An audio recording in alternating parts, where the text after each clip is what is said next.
Father, we thank you for this blessed evening time. ತಂದೆ, ಅನುಗ್ರಹಿಸಲ್ಪಟ್ಟಂತ ಈ ಒಳ್ಳೆ ಶುಭ ಸಂಜೆ ವೇಳೆಗಾಗಿ ನಾವು ನಿನಗೆ ಸ್ತೋತ್ರ ಮಾಡ್ತೇವೆ. After praise and worship, it is time for us to listen to the word of God. ಹೌದು, ಸ್ತುತಿ ಆರಾಧನೆ ನಂತರ ನಿನ್ನ ವಾಕ್ಯವನ್ನ ಕೇಳುವಂತ ಸಮಯವಾಗಿದೆ. Lord, we pray that you will help us and guide us to understand the word of God. ಹೌದು ಕರ್ತನೇ, ನಿನ್ನ ವಾಕ್ಯವನ್ನ ನಾವು ಅರ್ಥ ಮಾಡಿಕೊಳ್ಳುವುದಕ್ಕೆ ನಮಗೆ ಸರಿಯಾದ ಮಾರ್ಗದರ್ಶನವನ್ನ ತಿಳುವಳಿಕೆಯನ್ನ ನೀನು ಅನುಗ್ರಹಿಸುವುದಾಗಿ ನಾವು ಪ್ರಾರ್ಥಿಸ್ತೇವೆ. We submit each and every listeners this evening. ಈ ಸಂಜೆ ವೇಳೆಯಲ್ಲಿ ನಿನ್ನ ಕೇಳುವಂತ ಪ್ರತಿಯೊಬ್ಬ ನಿನ್ನ ಮಕ್ಕಳನ್ನ ನಿನ್ನ ಸನ್ನಿಧಾನದಲ್ಲಿ ನಾವು ಒಪ್ಪಿಸಿಕೊಡುವಂತವರಾಗಿದ್ದೇವೆ. Especially pray for Jason to give a good translation this evening. ವಿಶೇಷವಾಗಿ ಜೇಸನ್ ಬ್ರದರ್ಗಾಗಿ ಪ್ರಾರ್ಥಿಸ್ತೇವೆ. ಉತ್ತಮವಾದಂತ ಭಾಷಾಂತರವನ್ನ ಅನುಗ್ರಹಿಸುವಂತೆ ನಾವು ಪ್ರಾರ್ಥಿಸ್ತೇವೆ. All glory and honor belongs to you, my Lord. ಎಲ್ಲಾ ಘನ ಮಾನ ಮಹಿಮೆ ನಿನಗೆ ಮಾತ್ರ ಸಲ್ಲತಕ್ಕದಾಗಿರಲಿ ಕರ್ತನೆ. In Jesus' name we pray. ಯೇಸು ಕ್ರಿಸ್ತನ ಹೆಸರಿನಲ್ಲಿ ನಾವು ಪ್ರಾರ್ಥಿಸ್ತೇವೆ. Amen, amen, amen. Amen. Greetings to you once again. ಮತ್ತೊಮ್ಮೆ ನಿಮ್ಮೆಲ್ಲರಿಗೂ ನನ್ನ ಪ್ರೀತಿಯ ವಂದನೆಗಳನ್ನ ಶುಭವನ್ನ ಕೋರುವಂತವನಾಗಿದ್ದೇನೆ. Well, last 6 months we were discussing on the subject rapture. ಕಳೆದ 6 ತಿಂಗಳಿನಿಂದ ಈ ಎತ್ತಲ್ಪಡುವಿಕೆಯ ಈ ಒಂದು ತಲೆಬರಹದಲ್ಲಿ ನಾವು ಸತ್ಯವೇದ ಅಧ್ಯಯನ ಮಾಡ್ತಾ ಬಂದಿದ್ದೇವೆ. And I think that you understand the topic. ನಾನು ನಂಬ್ತೇನೆ ನೀವು ಈ ಒಂದು ವಿಷಯದ ಬಗ್ಗೆ ಹೆಚ್ಚಿನ ಒಂದು ತಿಳುವಳಿಕೆ ಇದೆ ಎಂಬುದಾಗಿ. So without much delay we proceed with the same topic. ಆದ್ರಿಂದ ಹೆಚ್ಚು ತಡ ಮಾಡದೆ ಈ ಒಂದು ವಿಷಯಕ್ಕೆ ನೇರವಾಗಿ ನಾವು ಪ್ರಾರಂಭ ಮಾಡಿಕೊಳ್ಳೋಣ.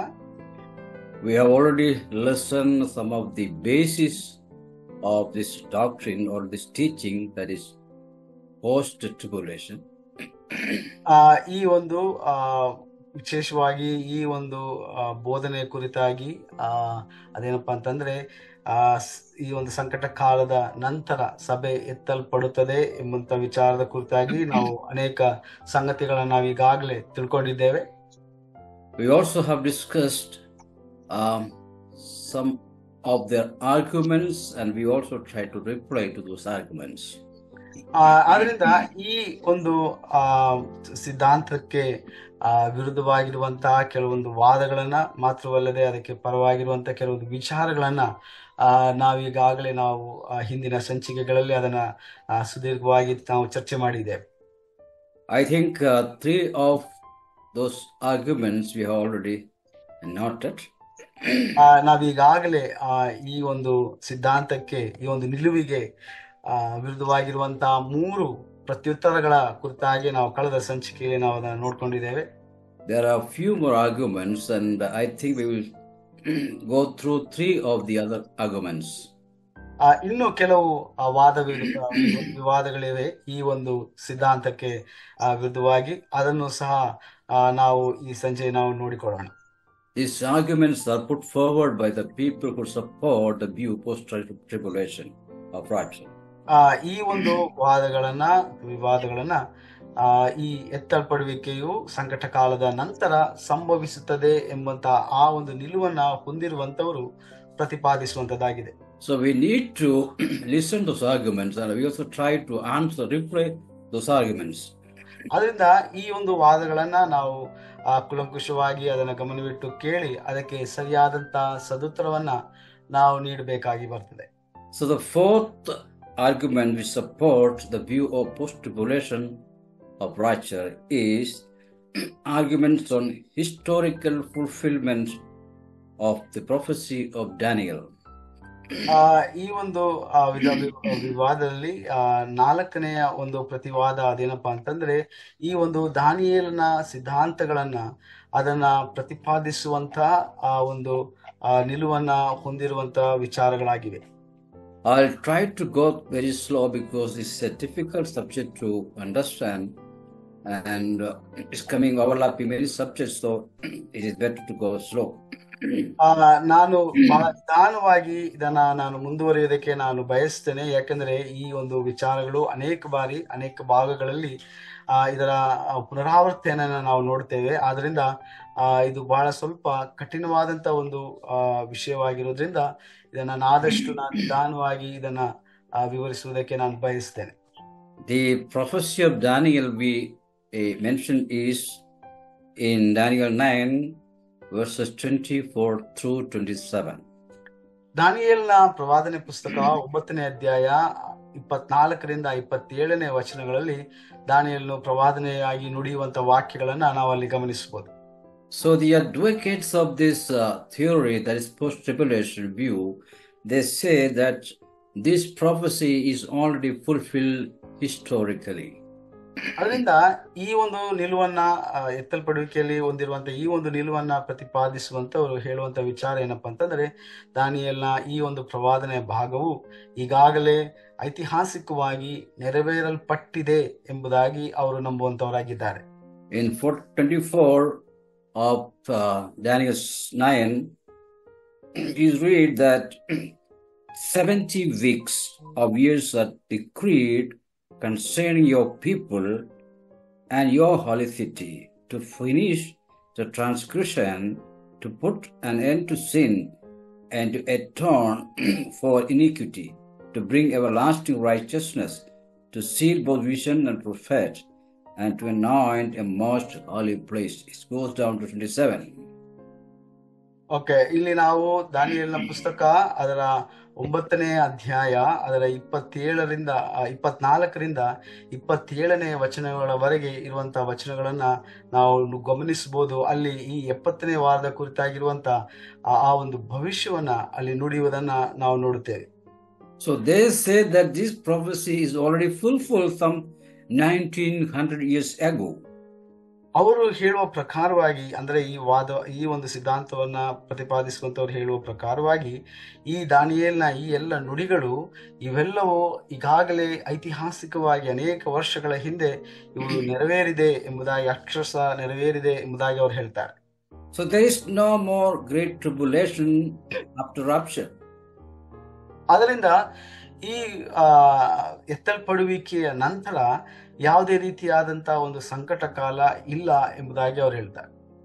So there is no question of fulfilling any 70-week great tribulation after rapture.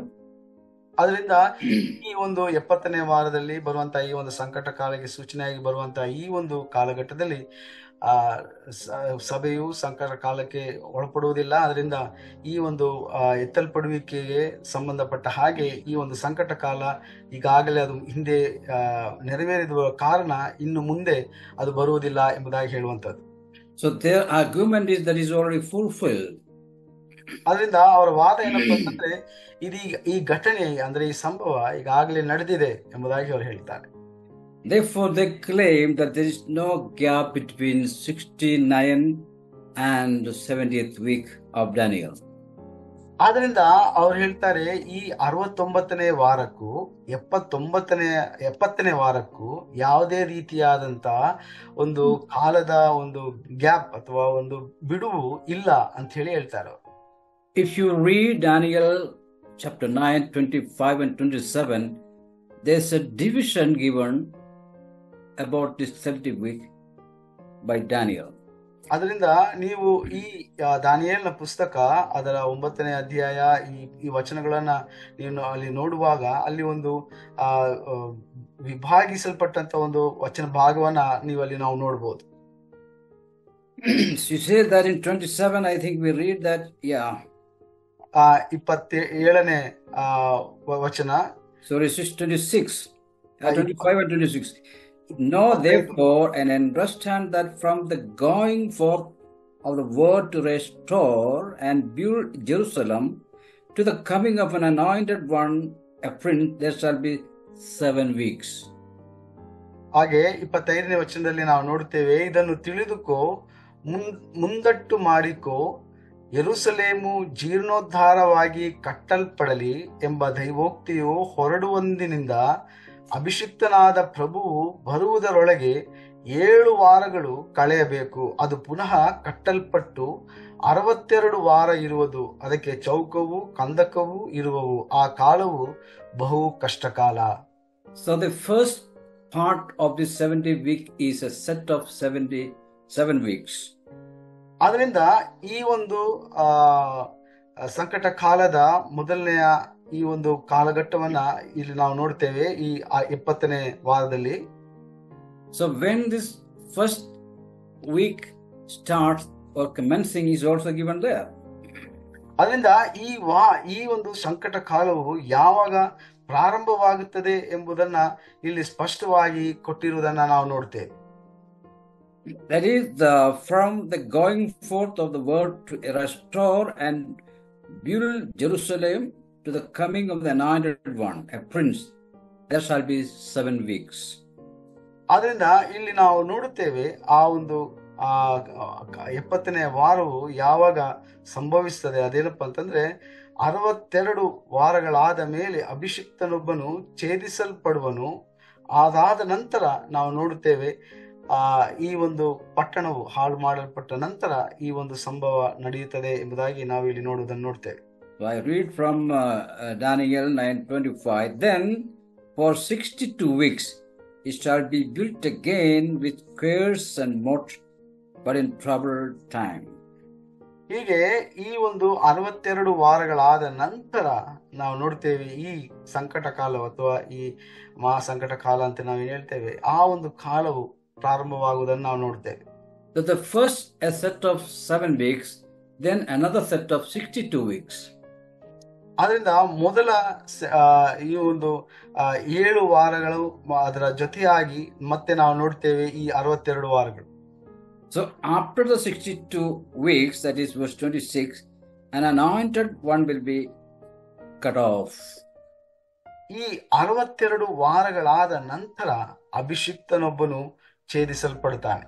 In other words, after the 69th week, that is first we have 7 weeks, then 62 weeks, and altogether 69 weeks. The end of the 69 weeks, the anointed will be cut off. That is the details given by Daniel in his prophecy. ಹೇಗೆ ಅಂದರೆ ಮೊದಲು 7 ವಾರಗಳು, ನಂತರ ನಾವು ನೋಡ್ತೇವೆ 62 ವಾರಗಳು, ಹೀಗೆ ಒಟ್ಟಾಗಿ 69 ವಾರಗಳು ಕಳೆದ ನಂತರ ಈ ಸಂಕಟ ಕಾಲ ಸಂಭವಿಸುವಂತದ್ದಾಗಿದೆ. So, but they say it is already fulfilled. It's already over. ಆದ್ರೆ ಈ ವಾದವನ್ನ ಪ್ರತಿಪಾದಿಸುವಂತವರ ಪ್ರಕಾರವಾಗಿ ಇದಾಗಲೇ ನಡೆದಿದೆ ಅಥವಾ ಸಂಭವಿಸಲ್ಪಟ್ಟಿದೆ ಎಂಬುದಾಗಿ ಹೇಳ್ತಾರೆ. So they say that the 62 weeks joined immediately unto the 7 weeks. ಅವರು ಹೇಳುವ ಪ್ರಕಾರವಾಗಿ ಈ 62 ವಾರಗಳು ಅದು ಒಟ್ಟಾಗಿ ಸೇರ್ಪಡಿಸಿದ ನಂತರ ಅನೇಕ ವಾರಗಳು ಸಂಭವಿಸುತ್ತದೆ ಎಂಬುದಾಗಿ. There is no gap between. ಅದರಿಂದ ಈ ಒಂದು 62 ವಾರಗಳು ಮತ್ತು 7 ವಾರಗಳು ಆದ ನಂತರ ಇರುವಂತ ಈ ಒಂದು ಗ್ಯಾಪ್ ಏನಿದೆ, ಬಿಡುವೇನಿದೆ, ಕಾಲ ಸಮಯದ ಈ ಒಂದು ಅಂತರ ಏನಿದೆ, ಅದು ಇಲ್ಲ, ಅದು ಆಗಿ ಯಾವ ಕಾಲಾಂತರ ಇಲ್ಲ ಎಂಬುದಾಗಿ ಅವರು ವಾದಿಸ್ತಾರೆ. The explanation is that they combined 69 weeks, that is 7 weeks plus 62 weeks. 69 weeks reached unto Messiah. ಈ 62 ವಾರಗಳು ಪ್ಲಸ್ ಈ 7 ವಾರಗಳು ಇವೆರಡು ಒಟ್ಟಾಗಿ ಸೇರಿ 69 ವಾರಗಳಾಗುವಂಥದ್ದು ಇದು ಮೆಸ್ಸಿಯನ ಆ ಒಂದು ಬರೋಣಕ್ಕೆ ಸಂಪೂರ್ಣವಾಗುವಂತ ಒಂದು ಕಾಲ ಸಮಯವಾಗಿದೆ. Beyond his birth, but not his triumphal entry, only unto his public anointing. ಇದು ಆತನು ಮಧ್ಯಾಕಾಶದಲ್ಲಿ ಆತನು ಪ್ರವೇಶ ಮಾಡುವುದಕ್ಕಿಂತ ಮುಂಚಿತವಾಗಿ, ಅಂದರೆ ಆತನು ಹುಟ್ಟಿದ ಕಾಲ ಸಮಯದಿಂದ ಹಿಡಿದು ಆತನು ಮಧ್ಯಾಕಾಶಕ್ಕೆ ಪ್ರವೇಶ ಮಾಡುವಂತ ಆ ಒಂದು ಸಮಯದವರೆಗೆ ಇರುವಂತ ಒಂದು ಕಾಲ ಸಮಯವಾಗಿದೆ. Therefore, there is no gap between 69th and 17th week of Daniel. ಆದ್ದರಿಂದ ಈ ಒಂದು 69ನೇ ವಾರಕ್ಕೂ ಮತ್ತು 70ನೇ ವಾರಕ್ಕೂ ಮಧ್ಯದಲ್ಲಿ ಯಾವುದೇ ರೀತಿಯಾದ ಒಂದು ಕಾಲದ ಒಂದು ಅಂತರ ಅಥವಾ ಒಂದು ಬಿಡುವು ಇಲ್ಲ ಎಂಬುದಾಗಿ ಹೇಳ್ತಾರೆ. According to Daniel, 70 weeks are decreed. ದಾನಿಯೇಲನ ಪ್ರಕಾರವಾಗಿ 70 ವಾರಗಳು ಅದು ನಿರ್ದಿಷ್ಟವಾಗಿ ಅದು ನೇಮಿಸಲ್ಪಟ್ಟವುಗಳಾಗಿವೆ. Only 69 weeks are completed. ಈವರೆಗೆ 69 ವಾರಗಳು ಮಾತ್ರ ಪರಿಪೂರ್ಣಗೊಂಡಿದೆ. So 1 week is left. ಇನ್ನು 1 ವಾರ ಉಳಿದಿದೆ. So they said that the 1 week of 70 weeks began with John the Baptist. ಅವರ ಪ್ರಕಾರವಾಗಿ ಈ 1 ವಾರ ಏನಿದೆ, ಕೊನೆಯ 1 ವಾರ, ಅದು ಸ್ನಾನಿಕನಾದ ಯೋಹಾನನ ಕಾಲಘಟ್ಟದಲ್ಲಿ ಅದು ಪ್ರಾರಂಭವಾಯಿತು ಅಂತ ಹೇಳ್ತಾರೆ. It began with John the Baptist from his first public preaching of the kingdom of God. The gospel dispensation commenced. ಹೀಗೆ ಯೋಹಾನನ ಮೂಲಕವಾಗಿ, ಅಂದ್ರೆ ಸ್ನಾನಿಕನಾದಂತ ಯೋಹಾನನ ಮೂಲಕವಾಗಿ ಅವನು ಮಾಡಿದಂತ ಆ ಒಂದು ಸ್ವಾರ್ಥೀಕರಣದ ಮೂಲಕವಾಗಿ ಈ ಕೊನೆಯ ವಾರವು ನೆರವೇರಲ್ಪಟ್ಟಿದೆ ಎಂಬುದಾಗಿ ಅವರು ಹೇಳ್ತಾರೆ. These 7 years were added to 483 years, that is 69 weeks. Complete, 490 years, thereby fulfilled all the events. ಹೀಗೆ ನಾವು ನೋಡ್ತೇವೆ ಈ ಒಂದು 70 ವಾರಗಳಲ್ಲಿ ನಾವು ನೋಡ್ತೇವೆ 490 ವರ್ಷಗಳ ಕಾಲ, ಆ ಒಂದು ಕಾಲ ಸಮಯ ಏನಿದೆ ಅದು ಈ 69 ವಾರಗಳಲ್ಲಿ ನೆರವೇರಿದೆ. 7 into 70, that is 490. 7 into 7 ಅದು ನಾವು ನೋಡ್ತೇವೆ 490. 7 into 69, that is 483. 7 into 69, 483 ಎಂದಾಗಿ ನಾವು ಆ ಲೆಕ್ಕ ನೋಡುವಂಥದ್ದು. So the 1 week left, that is already fulfilled. That is their explanation. ಅವರ ಈ ಒಂದು ವಿಶ್ಲೇಷಣೆಯ ಪ್ರಕಾರವಾಗಿ ಈ ಉಳಿದಂತ 1 ವಾರ ಈಗಾಗಲೇ ನೆರವೇರಿದೆ ಎಂಬುದಾಗಿ ಅವರು ಹೇಳ್ತಾರೆ. So according to them, John began his ministry as 70th week was ushered in. ಅವರ ಪ್ರಕಾರವಾಗಿ ಸ್ಥಾನಿಕನಾದಂತ ಯೋಹಾನನು ಈ ಕೊನೆಯ 70ನೇ ವಾರವನ್ನ ಅವನ ಸ್ವಾರ್ಥೀಕರಣದ ಮೂಲಕವಾಗಿ ಅವನು ಪ್ರಾರಂಭ ಮಾಡಿದನು ಎಂಬುದಾಗಿ ಅವರು ಹೇಳ್ತಾರೆ. Jesus Christ was baptized, tempted, preached few months later. ಯೇಸು ಕ್ರಿಸ್ತನು ಆತನು ಶೋಧಿಸಲ್ಪಟ್ಟನು, ಶೋಧನೆಗೆ ಒಳಪಟ್ಟನು. ಅದಾದ ನಂತರ ಅವನು ತನ್ನ ಸೇವೆಯನ್ನ ಪ್ರಾರಂಭ ಮಾಡಿದನು, ಸ್ವಾರ್ಥೀಕರಣವನ್ನು ಪ್ರಾರಂಭಿಸಿದೆಂಬುದಾಗಿ ನಾವು ನೋಡ್ತೇವೆ.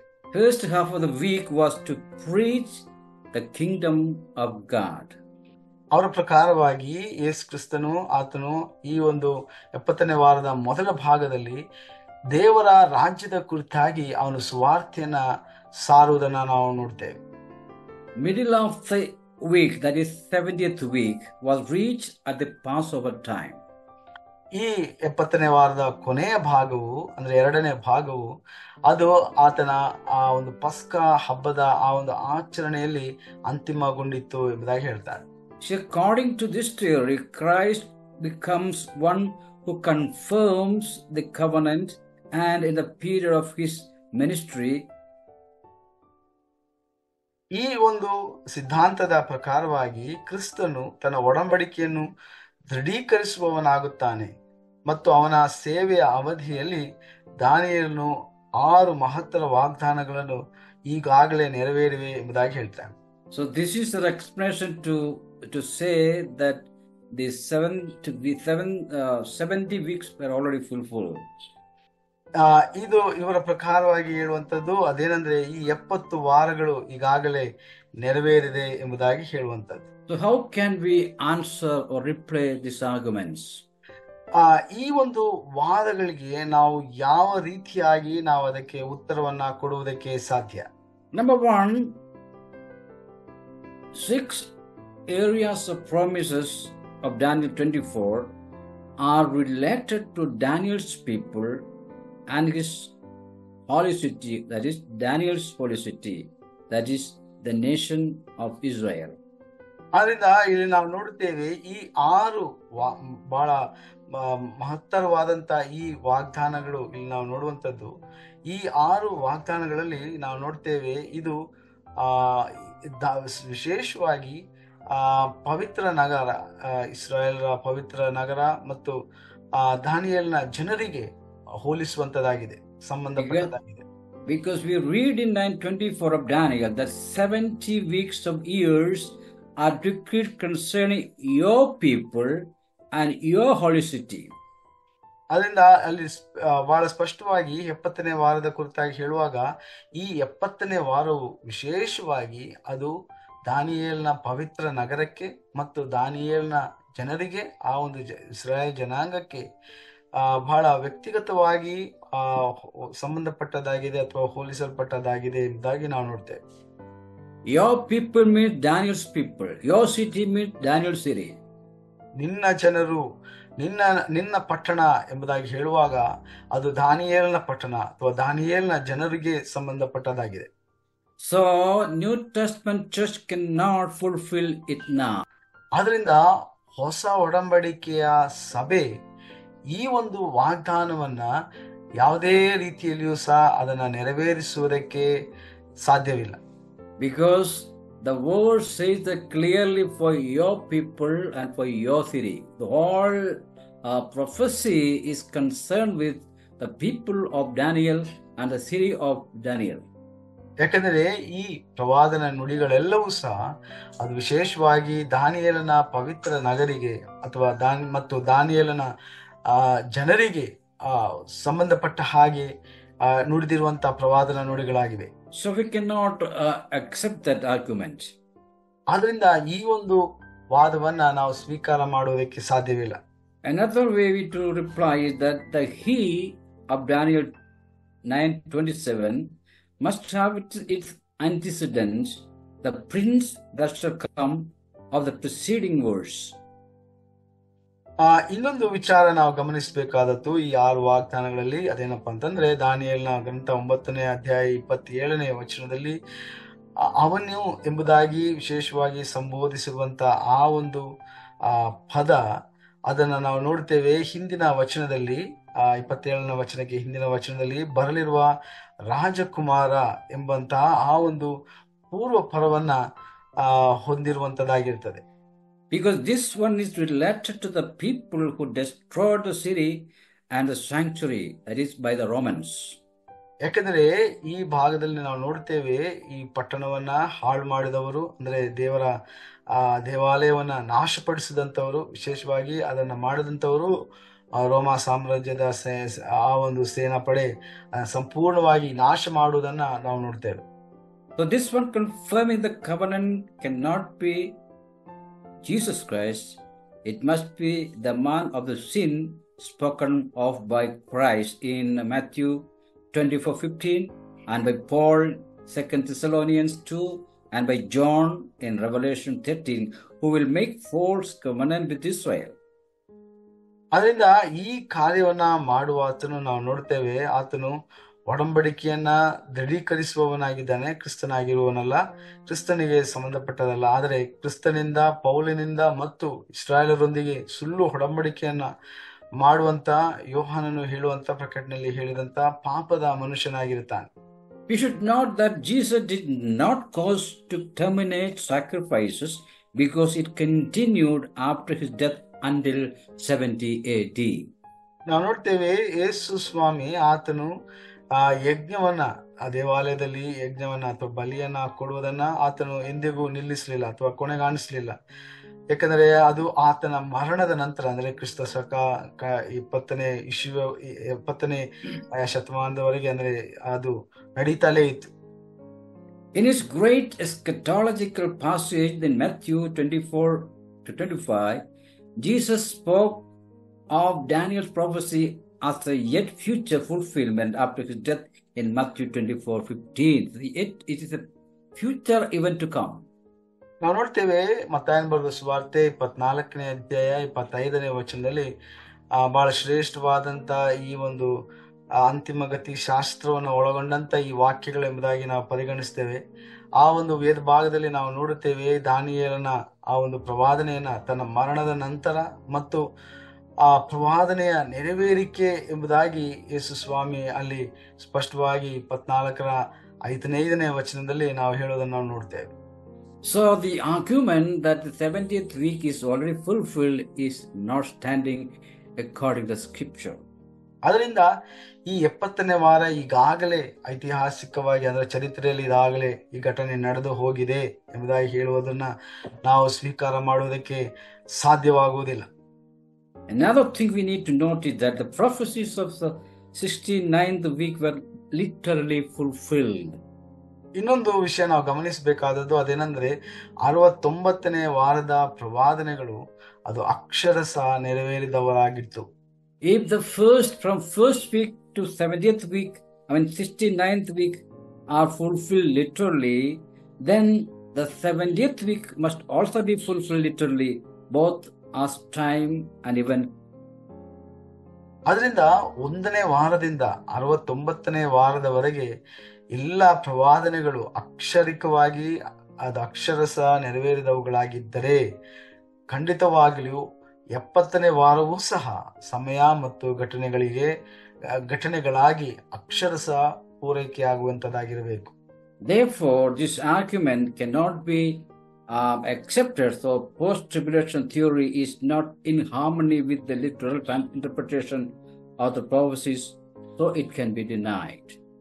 ಆದ್ದರಿಂದ ಈ ಸಂಕಟ ಕಾಲದ ನಂತರ ಸಭೆಯು ಎತ್ತಲ್ಪಡುತ್ತದೆ ಎಂಬಂತ ನಿಲುವನ್ನ ನಾವು ಈ ಒಂದು ವಾದವನ್ನ ನಾವು ಸ್ವೀಕಾರ ಮಾಡೋದಕ್ಕೆ ಸಾಧ್ಯವಿಲ್ಲ. ಯಾಕಂದ್ರೆ ಅಕ್ಷರಶಃ ವ್ಯಾಖ್ಯಾನಿಸುವಂತ ಆ ಒಂದು ವಿಧಾನದ ಮೇರೆಗೆ ಈ 70ನೇ ವಾರವು ಅಕ್ಷರಿಕವಾಗಿ ಅದು ನಡೆಯಬೇಕಾದಂತ ಒಂದು ಸಮಯ ಮತ್ತು ಘಟನೆಯಾಗಿದೆ. ಅದರಿಂದ ಇದನ್ನ ನಾವು ತಿರಸ್ಕರಿಸಬೇಕಾಗಿ ಬರ್ತದೆ.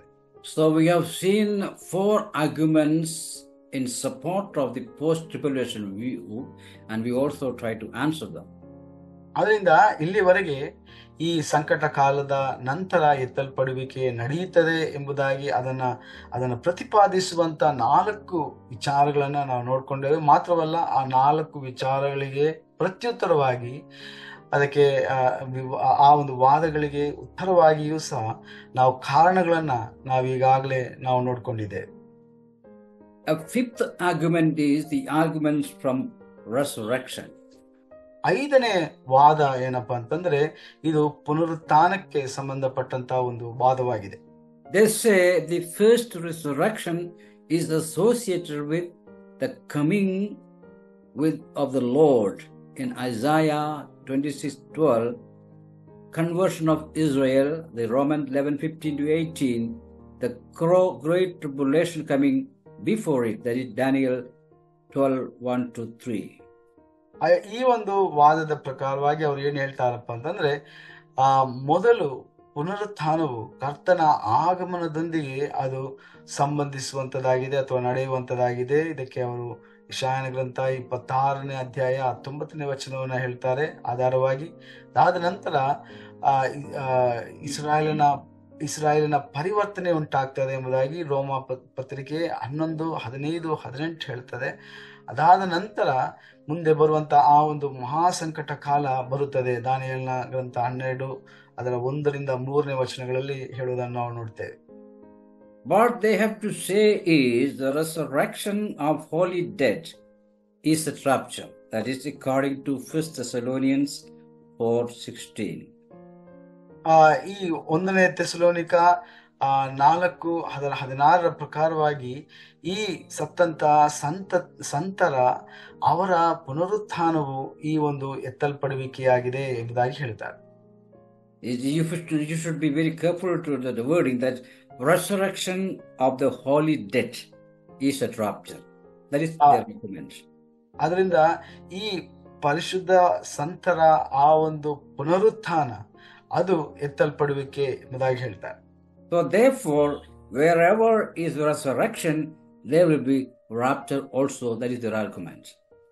ಅದರಿಂದ ಎಲ್ಲಿ ಈ ಪುನರುತ್ಥಾನ ಘಟನೆ ನಡೆಯುತ್ತದೋ ಅಲ್ಲಿ ಈ ಒಂದು ಎತ್ತಲ್ಪಡುವಿಕೆಯು ನಡೆಯುತ್ತದೆ ಎಂಬುದಾಗಿ ಹೇಳ್ತಾರೆ. Resurrection of the holy dead, that is the first resurrection according to Revelation 20:5-6, is associated with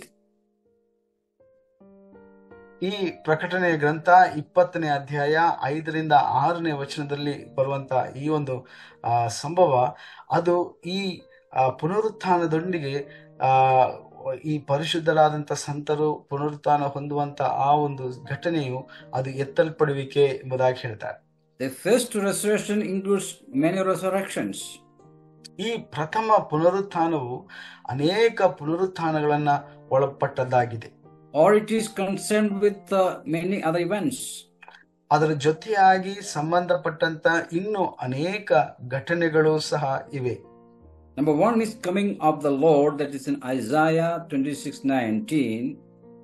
ಇದಕ್ಕೆ ಸಂಬಂಧವಾಗಿ ಪ್ರಥಮವಾಗಿ ನಾವು ನೋಡುತ್ತೇವೆ ಯೆಶಾಯ 26:19 ಅಲ್ಲಿ ಕ್ರಿಸ್ತನ ಎರಡನೆಯ ಬರೋಣವನ್ನ ನಾವು ನೋಡ್ತೇವೆ. Number two, conversion of Israel, that is Romans 11:15. ಎರಡನೇದಾಗಿ ನಾವು ನೋಡ್ತೇವೆ ರೋಮ 11:15 ಈ ಇಸ್ರಾಯೇಲರ ಪರಿವರ್ತನೆಯನ್ನ ನಾವು ನೋಡ್ತೇವೆ. Number three, inauguration of the kingdom, that is Luke 14:14-15, Revelation 20:4-6. ಲೂಕನ ಸುವಾರ್ತೆ 14ನೇ ಅಧ್ಯಾಯ ಮತ್ತು ಪ್ರಕಟಣೆ ಗ್ರಂಥ ಈ ಒಂದು ಭಾಗದಲ್ಲಿ ಪುನರುತ್ಥಾನವನ್ನ ನಾವು ನೋಡ್ತೇವೆ. So this is associated with the inauguration of the kingdom. ಇದು ಆತನ ರಾಜ್ಯದ ಆ ಒಂದು ಪ್ರಾರಂಭವನ್ನ ಅದರ ಆರಂಭವನ್ನ ನಾವು ನೋಡುವಂತವರಾಗಿದ್ದೇವೆ. That is number three. ಇದು ಮೂರನೇ ಘಟನೆಯಾಗಿದೆ. Number four is giving of rewards. ನಾಲ್ಕನೆಯದಾಗಿ ನಾವು ನೋಡುತ್ತೇವೆ ಅಲ್ಲಿ ಅವರಿಗೆ ಆ ಒಂದು ಬಹುಮಾನವನ್ನ ಕೊಡುವುದನ್ನ ನಾವು ನೋಡುತ್ತೇವೆ. That is Revelation 11:15-18. ಅದು ಪ್ರಕಟಣೆ ಗ್ರಂಥ 11ನೇ ಅಧ್ಯಾಯ 15-18 ವಚನದಲ್ಲಿ ನಾವು ನೋಡ್ತೇವೆ. Number five, the great tribulation before it, that is Daniel 15:1-3. ಅದಾದ ನಂತರ ನಾವು ನೋಡ್ತೇವೆ ಮಹಾ ಸಂಕಟ ಕಾಲ, ದಾನಿಯೇಲನ ಪುಸ್ತಕ 15ನೇ ಅಧ್ಯಾಯದಲ್ಲಿ ನಾವು ನೋಡ್ತೇವೆ. But this is their argument, so we need to reply this argument. ಇದು ಇವರ ಒಂದು ವಾದವಾಗಿದೆ.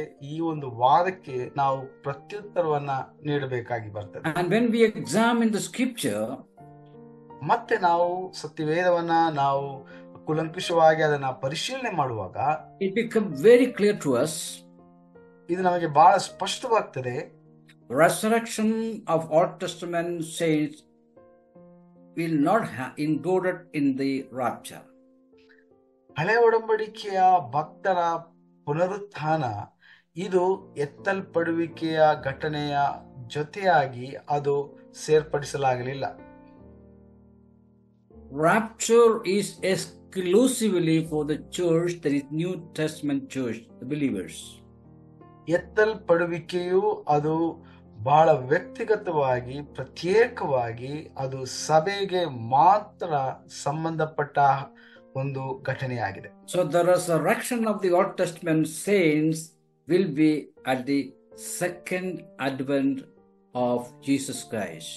ಆದ್ರಿಂದ ಹಳೆ ಒಡಂಬಡಿಕೆಯ ಭಕ್ತರ ಪುನರುತ್ಥಾನವು ಅದು ಯೇಸು ಕ್ರಿಸ್ತನ ಎರಡನೆಯ ಪ್ರತ್ಯಕ್ಷ ಬರೋಣದಲ್ಲಿ ನಡೆಯುವಂತ ಒಂದು ಘಟನೆಯಾಗಿರ್ತದೆ. So we cannot accept that theory or that idea or that teaching. ಆದ್ರಿಂದ ಈ ಒಂದು ವಾದವನ್ನ ಅಥವಾ ಈ ಒಂದು ಬೋಧನೆಯನ್ನ ನಾವು ಸ್ವೀಕಾರ ಮಾಡುವುದಕ್ಕೆ ಸಾಧ್ಯವಿಲ್ಲ. Number two, on the basis of John 28-29 and 11-24. ಎರಡನೇದಾಗಿ ನಾವು ನೋಡುವಂತದ್ದು ಯೋಹಾನ ಬರೆದ ಸುವಾರ್ತೆ 5ನೇ ಅಧ್ಯಾಯ 28-29 ಮತ್ತು 11ನೇ ಅಧ್ಯಾಯ 24ನೇ ವಚನದ ಆಧಾರದ ಮೇಲೆ Some argue that the whole program of resurrection takes place within one day. ಅಂದ್ರೆ ಈ ಒಂದು ಪುನರುತ್ಥಾನದ ಈ ಒಂದು ಘಟನೆಯು ಅಂದ್ರೆ ಈ ಇಡೀ ಕಾರ್ಯಕ್ರಮವು ಕೇವಲ ಒಂದೇ ದಿನದೊಳಗೆ ನಡೆಯುತ್ತದೆ ಎಂಬುದಾಗಿ ಅವರು ವಾದಿಸ್ತಾರೆ.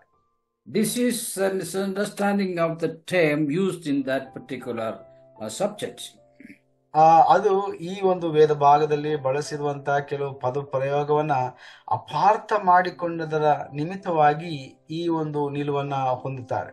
The term is the day of the Lord or that day is a technical term. ಅಲ್ಲಿ ಬರುವಂತಹ ಒಂದು ಮುಖ್ಯವಾದಂತಹ ಒಂದು ಪದ ಪ್ರಯೋಗ ಅದೇನಪ್ಪ ಅಂತಂದ್ರೆ ಕರ್ತನ ದಿನ ಅಥವಾ ಆ ದಿನ ಎಂಬಂತಹ ಒಂದು ಪದ.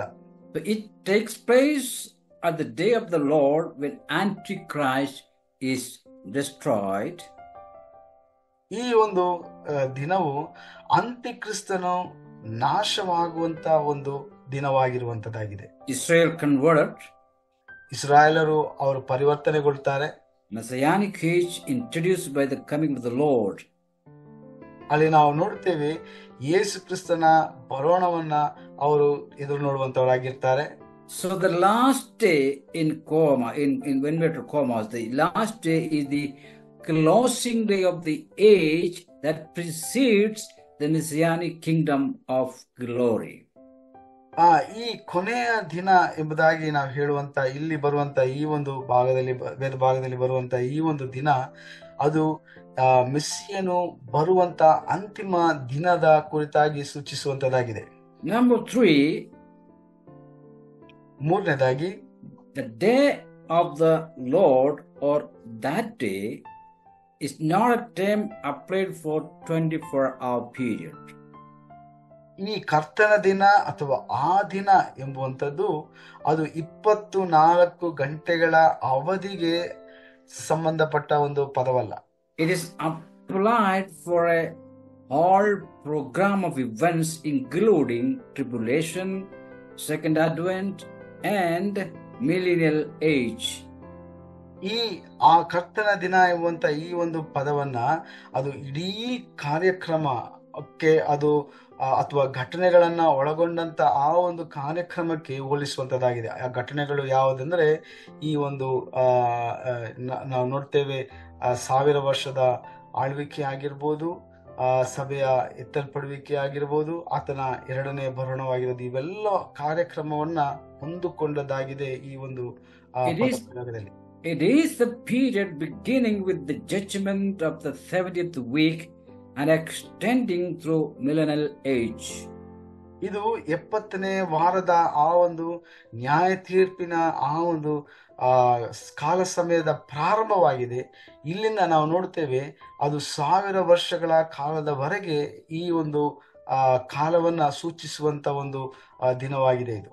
The period extending from coming of Christ as a thief in the night, that is Matthew, you have given the reference.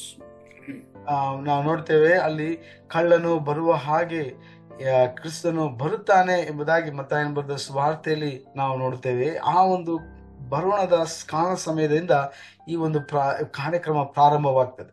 So it's a period extending from the coming of Christ as a thief to the passing of heaven and earth. It's a long period of time that will be called Day of the Lord.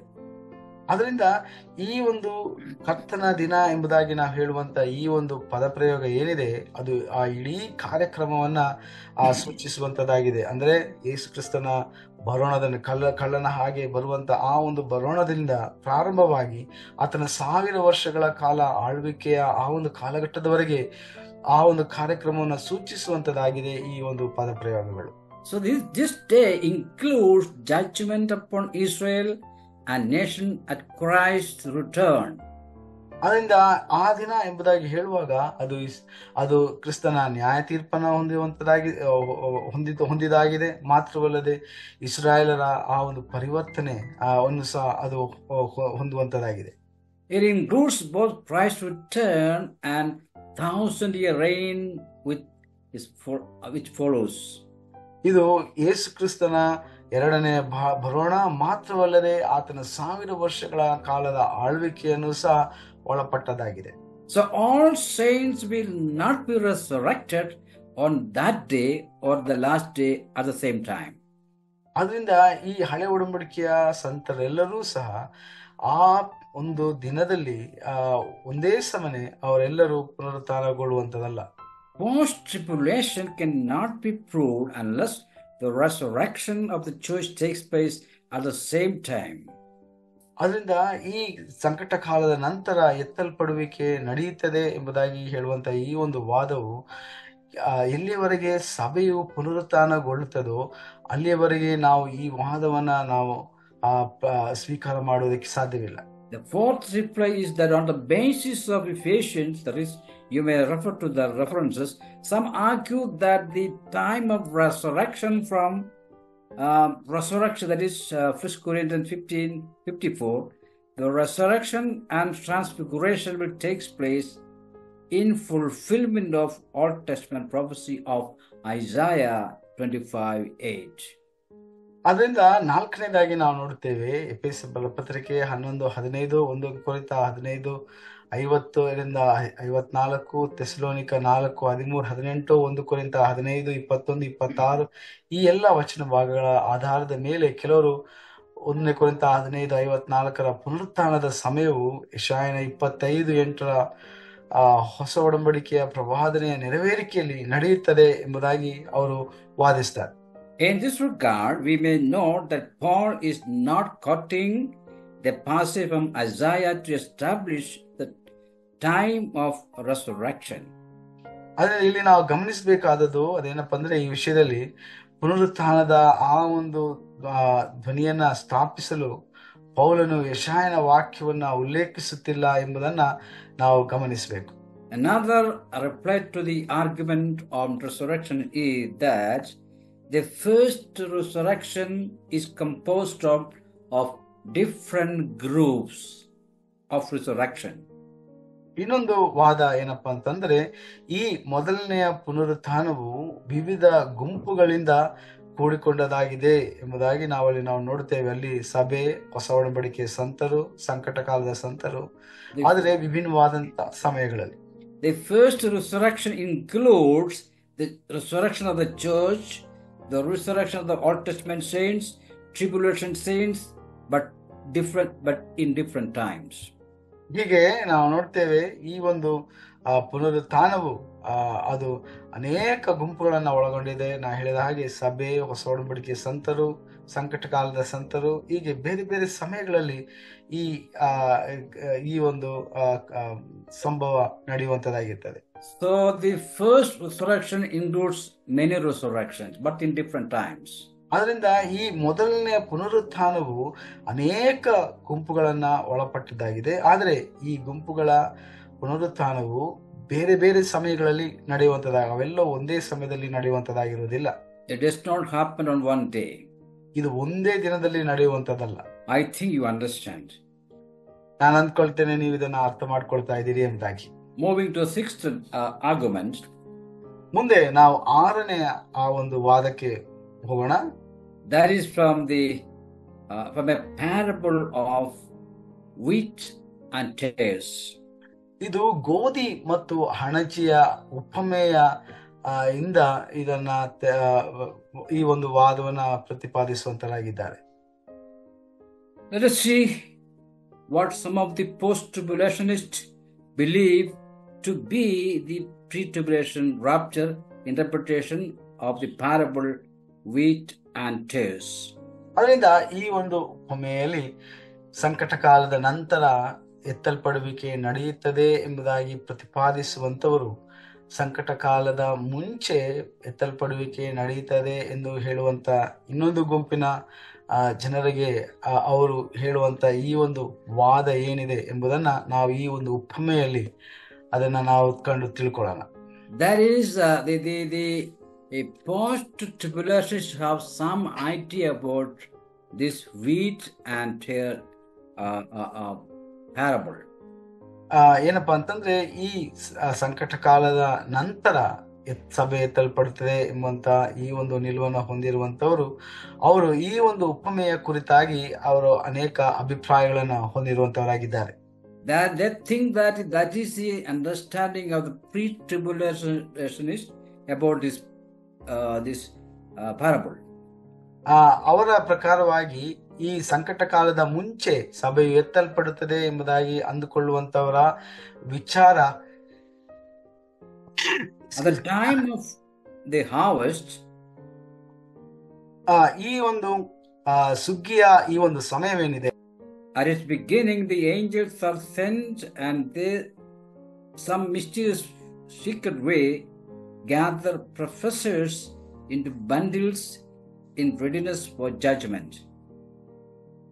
ಇಲ್ಲಿ ನಾವು ನೋಡುತ್ತೇವೆ ಈ ಒಂದು ಸಮಯದಲ್ಲಿ ಈ ಒಂದು ಸುಗ್ಗಿಯ ಈ ಒಂದು ಕಾಲ ಸಮಯದಲ್ಲಿ at its beginning, that means beginning of the harvest, ಅಂದ್ರೆ ಈ ಸುಗ್ಗಿಯ ಪ್ರಾರಂಭದಲ್ಲಿ the angels are sent, and they some mysterious and secret way. ಈ ದೇವದೂತರು ಅವರು ಬಹಳ ಗುಪ್ತವಾದಂತ ಅಥವಾ ರಹಸ್ಯವಾದಂತ ರೀತಿಯಲ್ಲಿ ಅವರು ಸಾರಿದರು. They gather professors. Professors means they are those who are professing as Christians or believers. That is professors into bundles in readiness for judgment. ಅವರು ಈ ಒಂದು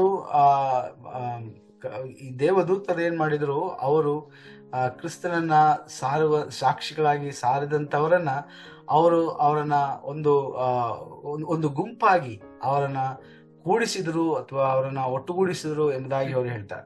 Let me make it simple. Some angels will be sent before rapture. ಇದನ್ನ ಸರಳವಾಗಿ ಹೇಳ್ಬೇಕಾದ್ರೆ ಈ ಎತ್ತಲ್ಪಡುವಿಕೆ ನಡೆಯುವುದಕ್ಕಿಂತ ಮುಂಚಿತವಾಗಿ ಕೆಲವು ದೇವದೂತರನ್ನ ಕಳುಹಿಸಲ್ಪಡ್ತದೆ. And by some mysterious and secret way, they will gather the professors. That means they are not real believers. They gather them and bundle them for judgment. ಅವರು ಏನ್ ಮಾಡ್ತಾರಂದ್ರೆ, ಈ ದೇವದೂತರು ಅವರು ವಿಶ್ವಾಸಿಗಳನ್ನಲ್ಲ, ಅಂದ್ರೆ ವಿಶ್ವಾಸಿಗಳಿಂದ ಹೇಳಿಕೊಳ್ಳುವಂತವರನ್ನ ಬಹಳ ರಹಸ್ಯವಾದ ರೀತಿಯಲ್ಲಿ ಅವರನ್ನ ಒಟ್ಟುಗೂಡಿಸ್ತಾರೆ. Here the phrase time of the harvest implies certain period occupied with various process of ingathering.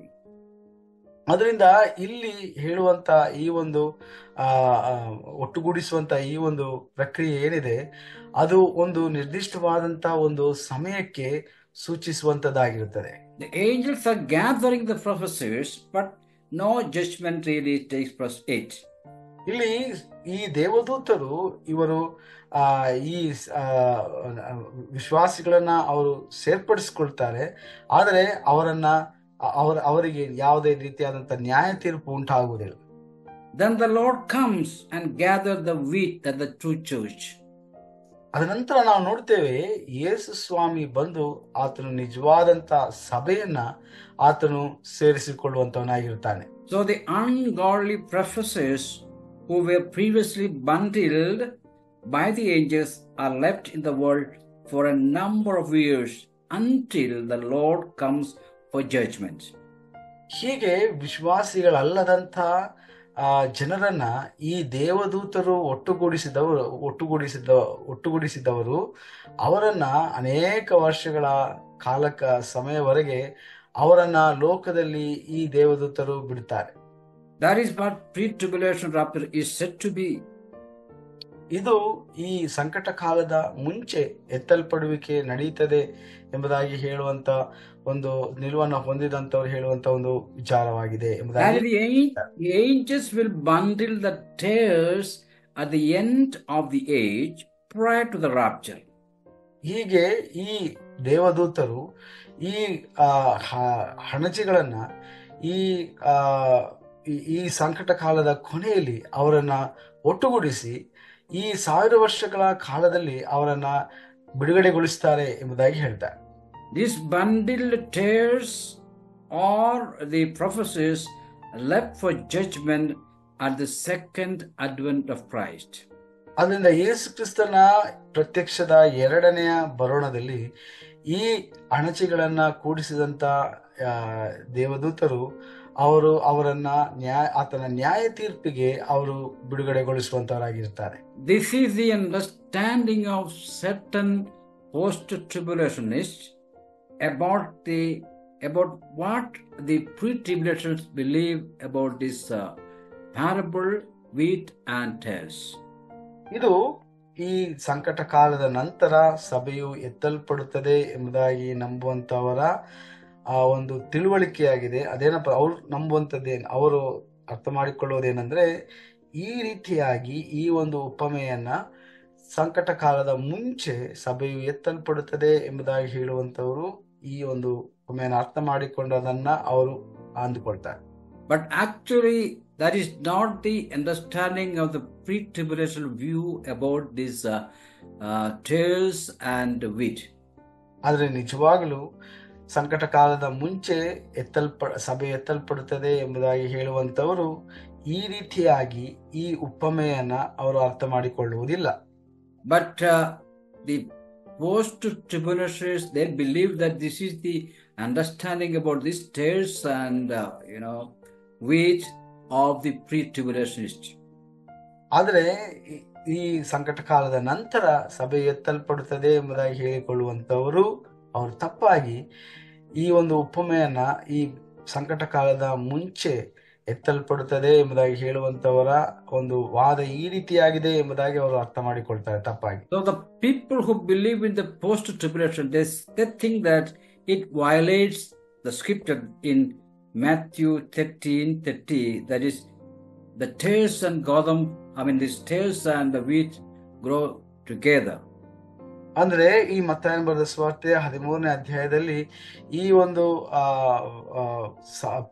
ಸಾಮ್ಯದಲ್ಲಿ ಈ ಹಣಜಿಗಳು ಮತ್ತು ಈ ಗೋಧಿ ಎರಡೂ ಸಹ ಒಟ್ಟಿಗೆ ಬೆಳೆಯುತ್ತದೆ ಎಂಬುದಾಗಿ ಹೇಳುವಂತದ್ದನ್ನ ಇವರು ಹೇಳ್ತಾರೆ. ಅಂದ್ರೆ ಸಂಕಟ ಕಾಲದ ನಂತರ ಸಭೆ ಎತ್ತಲ್ಪಡುತ್ತದೆ ಎಂಬುದಾಗಿ ಹೇಳುವಂತವರು.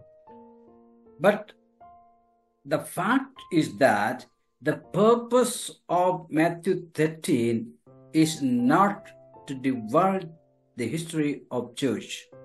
ಆದರೆ ವಾಸ್ತವ ಏನಪ್ಪಾ ಅಂತಂದ್ರೆ ಈ ಮತ್ತಾಯನ ಬರೆದ ಸುವಾರ್ತೆ 13ನೆಯ ಈ ಒಂದು ಸಾಮ್ಯದ ಉದ್ದೇಶವು ಸಭೆಯ ಇತಿಹಾಸವನ್ನ ಅದು ಬಹಿರಂಗಪಡಿಸುವುದಿಲ್ಲ. It is to explain, that is Matthew 13 chapter is to explain the history of the kingdom of God in its mystery form.